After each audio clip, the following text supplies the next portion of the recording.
بالله من الشيطان الرجيم بسم الله الرحمن الرحيم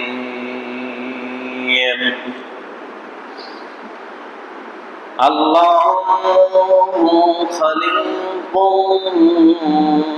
كل شيء وهو الواحد القهار إن الله وملائكته يصلون على النبي يا أيها الذين آمنوا صلوا عليه وسلموا تسليما اللهم صل على سيدنا مولانا محمد وعلى آل سيدنا شفيعنا محمد بلغ العلا بكماله كشف الدجى بجماله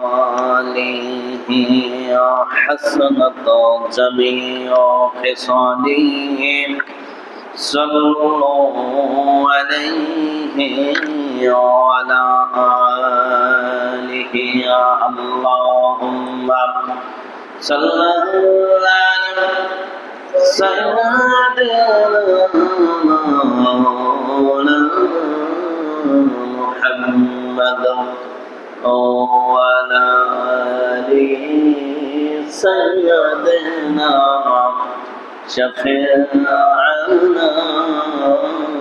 محمد আলহামদুলিল্লাহ সমস্ত প্রশংসা সমস্ত তারিফ সেই মহান রবের দরবারে যে মহান রব্বুল আলামিন আমাদেরকে পবিত্র মসজিদ ঘরে আসার এবং বসার যে মালিক আমাদেরকে তৌফিক দান করলেন আমরা সকলেই শুকর বজার করি বলে আলহামদুলিল্লাহ। একটি সপ্তাহ পরে পবিত্র দুরাকাত জুমার নামাজ পড়ার উদ্দেশ্যে আমরা এখানে সবাই সমবেত হয়েছি। দুনিয়ার সমস্ত অশ্লীল পাপাচার কাছ থেকে অব্যাহত করে আল্লাহর ঘরে আমাদেরকে মনোনীত করেছেন, এজন্য আমরা সবাই শুকর বজার করি বলে আলহামদুলিল্লাহ। আল্লাহ রাব্বুল আলামিন এই ঘরে আমাদেরকে নিয়ে এসেছেন, এজন্য আমরা খুশি না বেজার। দুনিয়ার সবচাইতে দামি একটি ঘর আল্লাহর ঘর, ইবাদতের ঘর, যেখানে মানুষ আসলে মানুষের পরিবর্তন হয়। মানুষ আসলে কি মানুষের পরিবর্তন হয়? মসজিদ ঘর এটা হলো ইবাদতের ঘর, যাকে বলা হয় বালাখানা। আমরা দেখেন দুনিয়ার সমস্ত কাজ কর্ম সবকিছু ঠিক রাখি, কিন্তু আল্লাহর যে 5টি ফরজ হুকুম আমাদের উপরে আল্লাহ দিয়েছেন, এটা আমরা সবাই ঠিক মতন ঠিক সময় এটা আমরা মানতে পারি না, ঠিক কিনা বলেন? খাওয়া দাওয়া, সংসার, ধর্ম, খেলাধুলা, গান বাজনা, জীবনের যত কর্মকাণ্ড আছে সব কিছুই আমরা করতেছি, কিন্তু দুঃখের বিষয় হলো আল্লাহর যে হুকুম, এই হুকুমগুলো আমরা সঠিকভাবে মানতে পারছি না। এজন্য আমাদেরকে আল্লাহর হুকুমগুলো পূর্ণাঙ্গভাবে মানার দরকার আছে না নাই? আজকে জুমার দিন, এমনিতেই তো আজান হওয়ার পরে যে কাজ আমরা করি ওই কাজটুকু হচ্ছে আমাদের জন্য হারাম। কিন্তু দেখা যায় যে জুমার দিনে আজান হওয়ার পরে অনেক মানুষ অনেক লেটে আসে, অনেক কাজ তারা করে, পারিবারিক অর্থনৈতিক ভাবে অনেক কাজ করে, কিন্তু নিয়ম হচ্ছে যে আজান হওয়ার পরেই মসজিদে, আজান হওয়ার পরেই কি মসজিদ হওয়া, কারণ এটা আল্লাহর হুকুম। আমরা যারা আগে এসেছি অবশ্যই আগে আসার কিন্তু সওয়াব আছে, ফজিলত আছে, এটা হয়তো আমরা অনেকেই জানি না। মুয়াজ্জিনের আযানের পরে যদি কোনো মানুষ যদি আল্লাহর ঘরের সর্বপ্রথম ঢোকে, তাহলে একটি কবুল হজের সওয়াব তার আমলনামায় দেওয়া হয়, বলেন সুবহানাল্লাহ। একটি উট কোরবানির সওয়াব তার আমলনামায় লেখা হয়, একটি ছাগল কোরবানির, একটি গরু কোরবানির আমলনামা তার কি লেখা হয়। এজন্য আমরা এই সওয়াবগুলো আসলে নিতে চাই না। আমরা মনে করি যে আসলে আমাদের সওয়াবের তো কোনো ঘাটতি নাই। সওয়াবের আমাদের কি কোনো ঘাটতি আছে? আশপাশের মানুষ বেশি দূরের লোক নয়, আমরা সবাই নিকটের লোক। আজান হওয়া মাত্রই আল্লাহর ঘরে আমাদেরকে ধাবিত হতে হবে, আসতে হবে। এই কথা বলছেন কে? এই দেখেন, এখন বাংলাদেশে চলছে একটা খেলা, ব্রাজিল আর্জেন্টিনা। সেখানে মানুষের কিন্তু অভাব নাই, আছে বলেন? রাত 4টে, 1টা, 2টা, 12টায় শুনি খেলা দেয়। এ পর্যন্ত খেলা দেখে নাই, তবে গল্প শুনি। ঠিক আছে, টিভির সংবাদে শোনা যাচ্ছে রাত 4টের সময় খেলা, 1টার সময় খেলা, এরকম খেলা দেয়। তো মানুষ দেখবেন রাত জেগে জেগে সবাই খেলার অপেক্ষায় আছে, কখন খেলা হবে।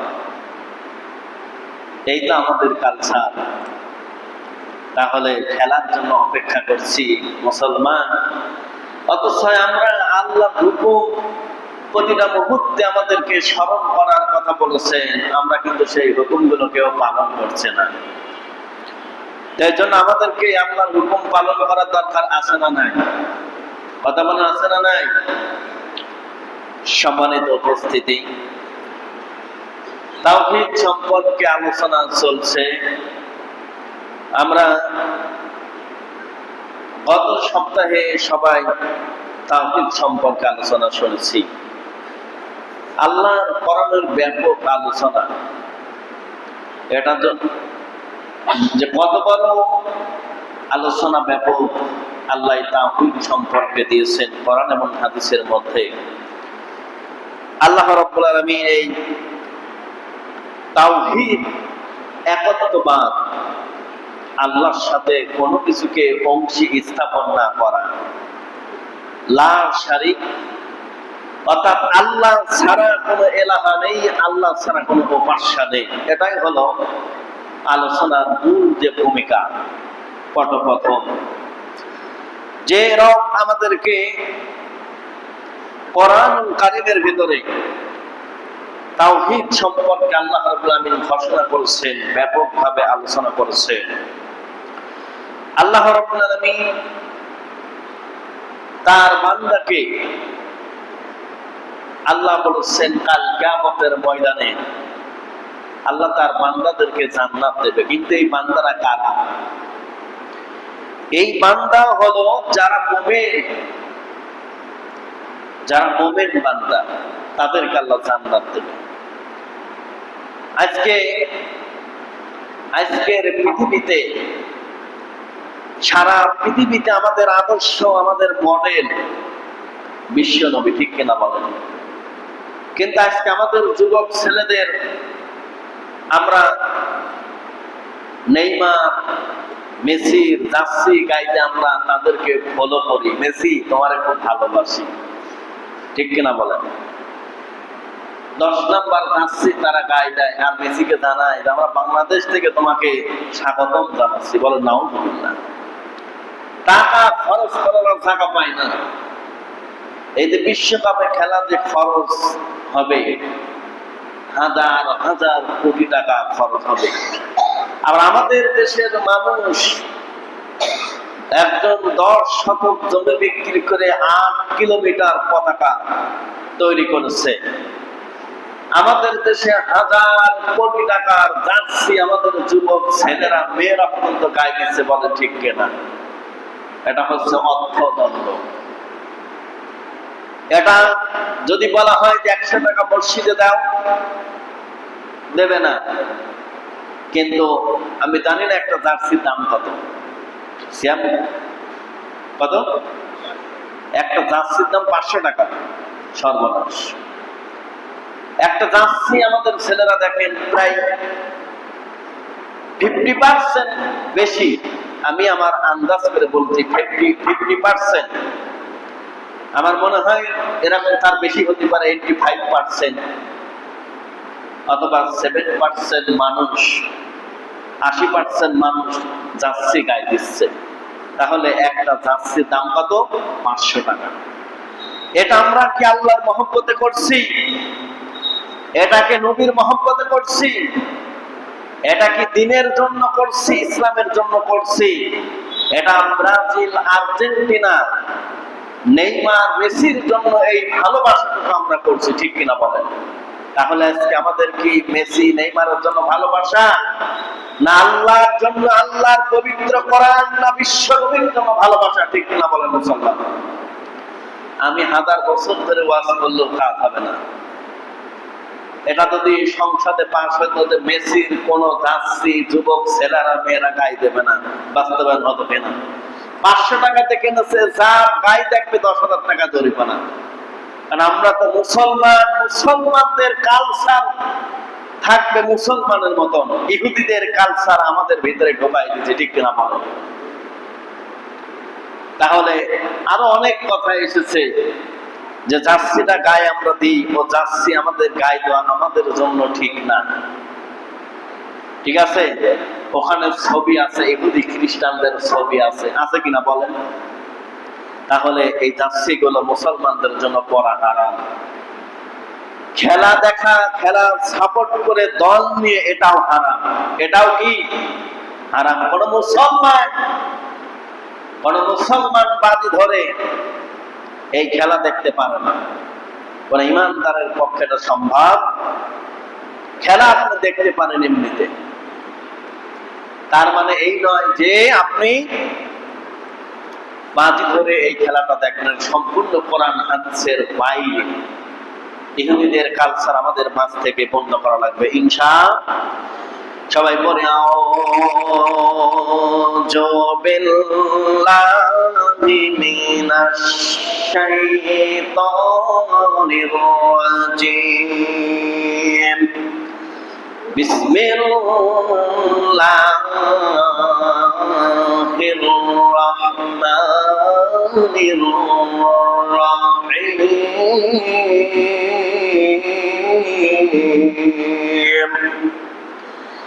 আল্লাহু খালিকু কুল্লি শাইইন ওয়া হুয়াল ওয়াহিদুল কাহ্হার।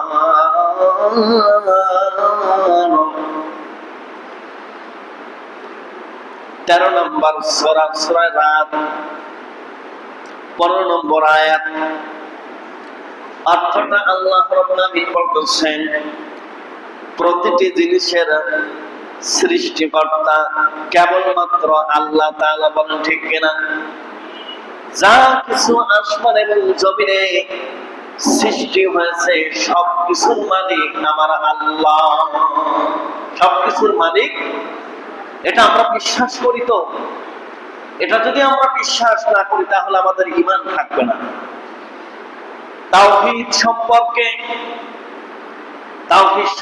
আমি বলতেছি, আল্লাহ রাব্বুল আলামিন এই দুনিয়াতে যা কিছু সৃষ্টি করেছেন কেবলমাত্র আল্লাহ তাআলাই। তিনি একক শক্তির আধার, তিনি ছাড়া এমন কোন শক্তি নাই যেই শক্তি আল্লাহর সাথে মোকাবেলা করতে পারে। এমন কোন শক্তি নাই যেই শক্তি আল্লাহর সাথে মোকাবেলা করতে পারে। আল্লাহর সাথে যারাই শত্রুতা করেছে তারা এই দুনিয়ার পার থেকে চিরতরে লাঞ্ছিত হয়ে আল্লাহ তাদেরকে গজব দিয়ে এই দুনিয়ার পার থেকে বিদায় করেছেন। বলেন ঠিক না? ফেরাউন এত বড় মাপের নেতা ছিলেন, এত বড় জাহেল ছিলেন। ফেরাউন তার দরবারে মানুষকে প্রকাশ্যে জবাই করেছে, অনেক আলেমদেরকে নির্যাতন করেছে, অনেক আলেমদেরকে জবাই করেছে। ফেরাউন নিজে প্রভু বলে দাবি করেছে, আল্লাহ বলে দাবি করেছেন। ও দুনিয়ার মানুষ, খেয়াল করুন তো দেখি, ফেরাউন এত বড় সন্তান ছিল, এত বড় দুর্ধর্ষ খারাপ মানুষ ছিল, আল্লাহর সাথে প্রভু দাবি করেছেন, কত খারাপ কাজ করেছেন। এই মানুষটা কি এই দুনিয়াতে বেঁচে আছে নাকি বলেন তো দেখি? বেঁচে আছে? বেঁচে নাই, তাহলে সব কিছুর মালিক আমার আল্লাহ। আল্লাহ রাব্বুল আলামিন তিনি এক শক্তিনাথান, তার শক্তির কাছে পৃথিবীর কোন শক্তি টেকে না। বলেন ঠিক না? ফেরাউন এত শক্তিশালী ছিলেন, তারপরও ফেরাউন দুনিয়াতে নাই। নমরুদ আল্লাহ রাব্বুল আলামিনকে মারার জন্য আকাশে উঠে তীর মেরেছে। বলেন তো আল্লাহ কি মারা গেছে?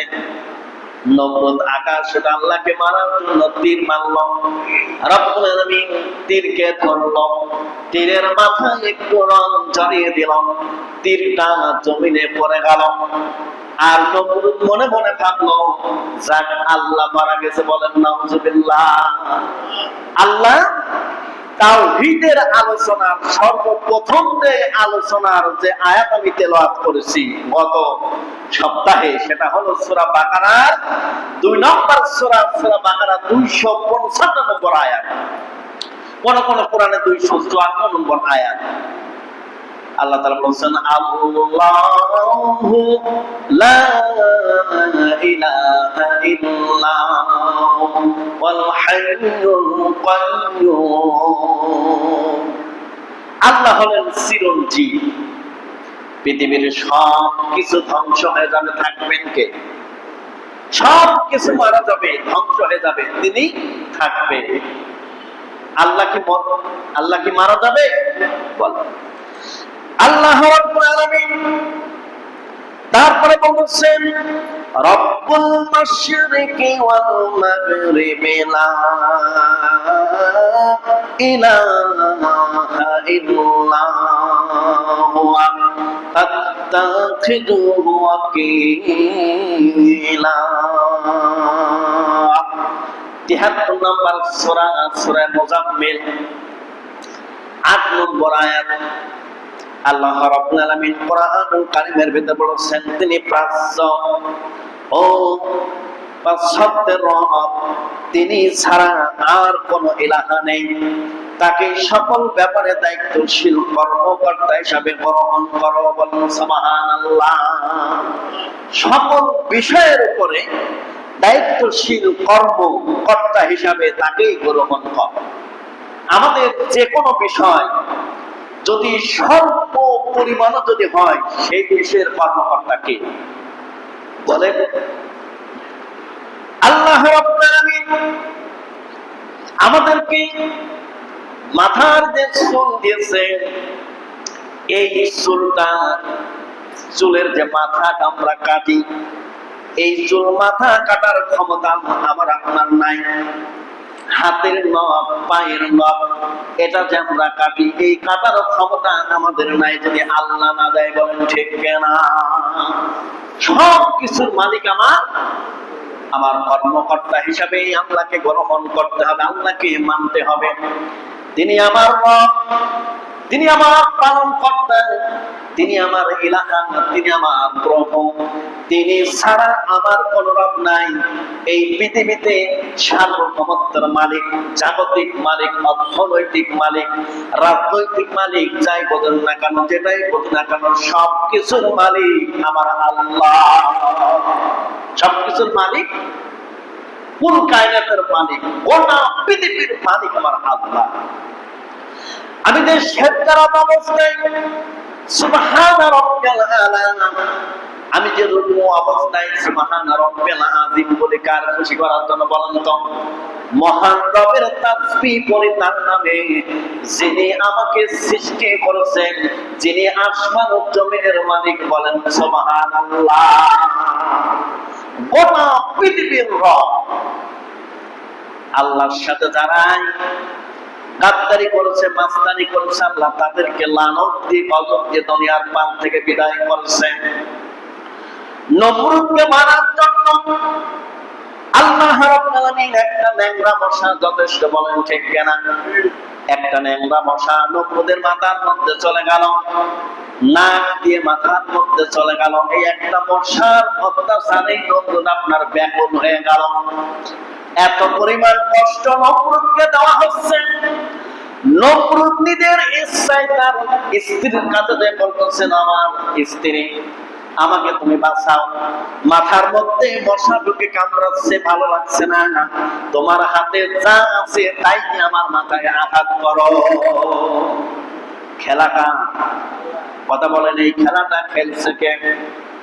ফেরাউনের মতন শক্তিশালী লোক, নমরুদের মতন শক্তিশালী লোক আল্লাহ কেউ দুনিয়াতে বেঁচে নাই, কেউ টিকে থাকলো না। আমি আপনি তো কিছুই না। আল্লাহ রাব্বুল আলামিন নমরুদকে এইভাবে অত্যাচার করল, নির্যাতন করল। তার একটা সুস্থ মশা না, এমন একটা মশা, কোরআন হাদিসের অনুযায়ী বোঝা যায় সেই মশাটা ছিল হচ্ছে একটা ন্যাংরা মশা। কি মশা বলেন? স্ত্রীকে বলতেছে, আমার মাথার পরে স্যান্ডেল দিয়ে বাইরে। কি দিয়ে? স্যান্ডেল দিয়ে বেরোচ্ছে। স্যান্ডেল দিয়ে মুখ হচ্ছে না। এইবার বলতেছে, ভারী কিছু দিয়ে আমার মাথার উপরে বাইরে খাইয়ে দিয়ে বাইরে শুরু করলো। কথা বলেন না কেন? গজব না কার? কথা বলেন, গজব কার? আল্লাহর সাথেই যারা বিদ্রোহী করবে, তাওহীদের সাথে যারা বিদ্রোহী করবে, অবশ্যই আল্লাহ তাদের উপর আল্লাহর শাস্তি, গজব আসবে, বলেন ঠিক না? আল্লাহ বলছেন, এক শক্তির আধার আমি, কোন শক্তির পরোয়া আমি করি না। এমন কোন শক্তি নাই যেই শক্তি আমার সাথে মোকাবেলা করতে পারে। পারে? ক্ষমতা আছে? বলেন, কার এরকম ক্ষমতা আছে? আল্লাহ রাব্বুল আলামিন তারপরে বললেন, ওয়াফিল আরদি আয়াতুল লিল মুকিনিনা ওয়াফি আনফুসিকুম আফালা তুবসিরুন।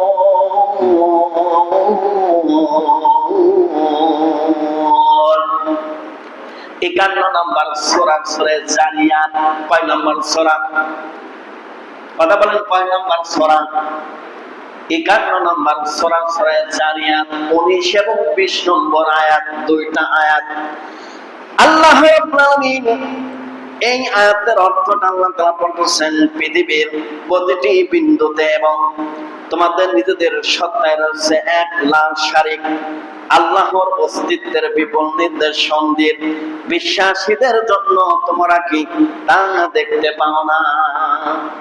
আল্লাহ কোরআন কারীমের ভিতরে সবচাইতে বেশি মুমিন এবং বিশ্বাসীদের কথা আল্লাহ বেশি ঘোষণা করেছেন। বিশ্বাসী কারা?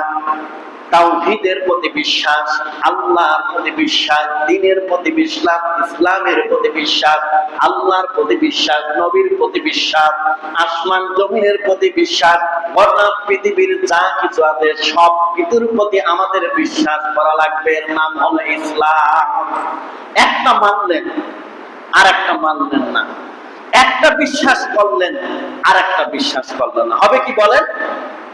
হবে। সব কিছু আমাকে মানতে হবে, বিশ্বাস করতে হবে। পতাকার আল্লাহ, আল্লাহ রাব্বুল আলামিন তারপরে বলল, অবশ্যই বিশ্বাসীদের জন্য তোমরা কি তা দেখতে পাও না? যারা আমি আল্লাহকে বিশ্বাস করে, যারা ঈমানদার, তারা আমার দ্বীনকে মেনে নিয়েছে, যারা মুমিন তারা আমাকে বিশ্বাস করে, যারা মুমিন তারা আমি আল্লাহকে বিশ্বাস করে, আমার নবীকে বিশ্বাস করে, লা শারীক, তারা কখনো আল্লাহর সাথে শরীক বংশী স্থাপন করে না। যারা আল্লাহকে বিশ্বাস করে, যাদের মধ্যে আল্লাহর ভয় আছে, তারা কখনো আল্লাহর সাথে শরীক স্থাপন করবে না। আল্লাহ রাব্বুল আলামিন কোরআনুল কারীমের ভিতরে তারপরে বলছেন, আফা গায়রা দীনিল্লাহি ইয়াবগুনা ওয়া লাহু আসলামা মান ফিস সামাওয়াতি ওয়াল আরদি তাওআন ওয়া কারহান ওয়া ইলাইহি ইয়ারজিউন।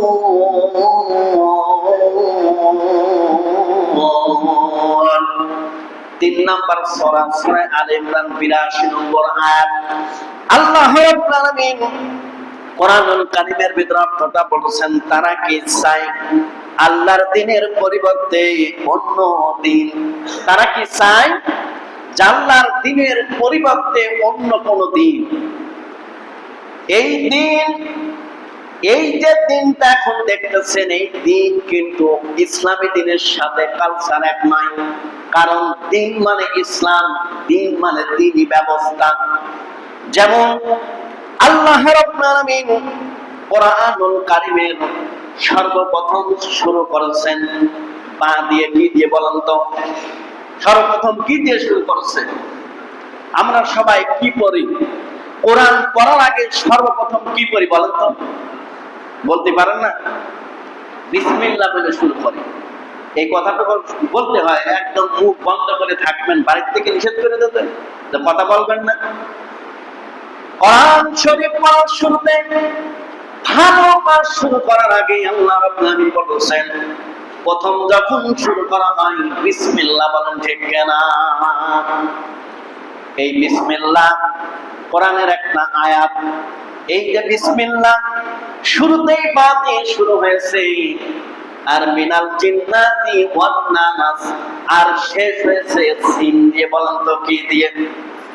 বা আর সিন দুটায় মিলায় 5 হয়। কি হয় বলেন তো?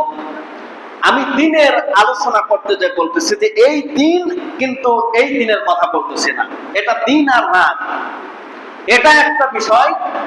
আর আল্লাহর যে দ্বীন, আল্লাহ তাআলা এখানে বলতেছেন আফা গায়রা দীনিল্লাহি, অর্থাৎ আল্লাহ বলতেছেন যে তারা কি চায় আল্লাহর দ্বীনের পরিবর্তে অন্য কোন দ্বীন? অর্থাৎ তারা কি চায় ইসলাম বাদ দিয়ে অন্য কোন একটা ইসলাম, নতুন কোন ইসলাম তারা কি চায়? এই দ্বীন বাদ দিয়ে তারা কি অন্য কোন দ্বীনের তালাশ করে? আমি সেইটা বোঝাতে চাচ্ছি। আল্লাহর এই দ্বীন বাদ দিয়ে, তাওহীদকে বাদ দিয়ে, আল্লাহকে বাদ দিয়ে, রাসূলকে বাদ দিয়ে যারা অন্য কোন তরিকায় অবলম্বন করে, আল্লাহর দ্বীন ব্যবস্থা বাদ দিয়ে যারা অন্য কোন পথে যারা হাঁটে, আল্লাহ সবার জন্য, ঈমানদারের জন্য, মুসলমানদের জন্য আল্লাহ একটা পথ দিয়েছেন। সেই পথটা হলো ইহদিনাস সিরাতাল মুস্তাকিম, সরল এবং সঠিক পথ আল্লাহ আমাদের জন্য দিয়েছেন। বলেন ঠিক কিনা? কুমারখালীতে বড়াই ব্রিজ, ইমিডিয়েট আমরা যদি কোনো খবর পাই এই ব্রিজটা মাঝখান থেকে ভেঙে গেছে, এই ব্রিজ মাঝখান থেকে ভেঙে গেছে, সবাই কিন্তু আমরা দেখতে যাব। দেখতে যাওয়া একটা জিনিস, আর পার হওয়া কিন্তু আর একটা জিনিস। ব্রিজটা ভেঙে গেছে, এই জন্য দেখতে যাব নতুন ব্রিজ কিভাবে মাঝখান থেকে ভেঙে গেল। কিন্তু কেউ কিন্তু ইচ্ছা করবে না, ভেঙে গেছে পার হওয়ার জন্য কেউ কিন্তু দেখতে যাবে না, সবাই দেখতে যাবে যে ভেঙে গেছে। দ্বীন এমন একটা ব্যবস্থা, আল্লাহ তাআলা বলেছেন দ্বীন এবং ইসলাম এই দুটাকে কোনো মানুষ যদি বাদ দিয়ে অন্য কোন দ্বীন যদি গ্রহণ করতে চায়, অন্য কোন দ্বীনের আগে যদি চলতে চায়, আল্লাহর পথ দেওয়া, আল্লাহর যে পথে আমরা আছি এই পথ দিয়ে অন্য কোন পথ যদি অবলম্বন করতে চাই, আল্লাহর সাথে শিরক করা হয়। বলেন ঠিক কিনা? তাহলে ব্রিজটা ভেঙে গেছে, পার হওয়া যায় না। আল্লাহ বলেছেন ইহদিনাস সিরাতাল মুস্তাকিম, আমার এই পথ বাদ দিয়ে অন্য কোন পথে যদি কোনো মানুষ অবলম্বন করে, পথ যদি চলার জন্য চেষ্টা করে, পথে যদি হাঁটতে চায়, পথে যদি চলতে চায়, তাহলে ওই পথ আমি আল্লাহর কাছে কবুল হবে না। ঠিক কিনা বলেন? বুঝাতে পারছি? ইহদিনাস সিরাতাল মুস্তাকিম, সরল এবং সঠিক পথ, এই পথে যারাই চলবে তারাই আল্লাহকে পাবে পরকালে। বলেন ঠিক কিনা? তাহলে দিন বাদ দিয়ে, ইসলাম বাদ দিয়ে, রাসূলকে বাদ দিয়ে, আল্লাহকে বাদ দিয়ে, কোরআনকে বাদ দিয়ে, আল্লাহর রাস্তা বাদ দিয়ে কোন মানুষ যদি চলতে চায় তাহলে তার জন্য সহনীয় হবে না। বলেন ঠিক কিনা? এই জন্য আল্লাহ বলতেছেন যে তারা কি চাই আল্লাহর দিনের পরিবর্তে অন্য কোন দিন? আমরা কি চাই? আল্লাহর দিন বাদ দিয়ে অন্য কোন দিন আমরা চাই না। কথা হচ্ছে তাওহীদ সম্পর্কে যে কথা আমি বলতেছিলাম, কোরআনুল কারীমের সর্বপ্রথম শুরু হয়েছে বা দিয়ে, শেষ হয়েছে সিন দিয়ে। এই বা আর সিন দুইটা শব্দ যদি একত্রিত করা হয়, পাশাপাশি নিয়ে হয়, তাহলে ট্রান্সলেশন আসবে বাস। বলেন কি আসবে? যারা শিক্ষিত মানুষ আছেন তারা একটু বোঝেন, বাস হবে। বা আর সিট মিলে দুইটারে মিলালে যদি বাস হয়, এই বাস মানে এই না যে হাই রোডে যেই বাস চলে এই বাসে চলে যাব, এই বাস না।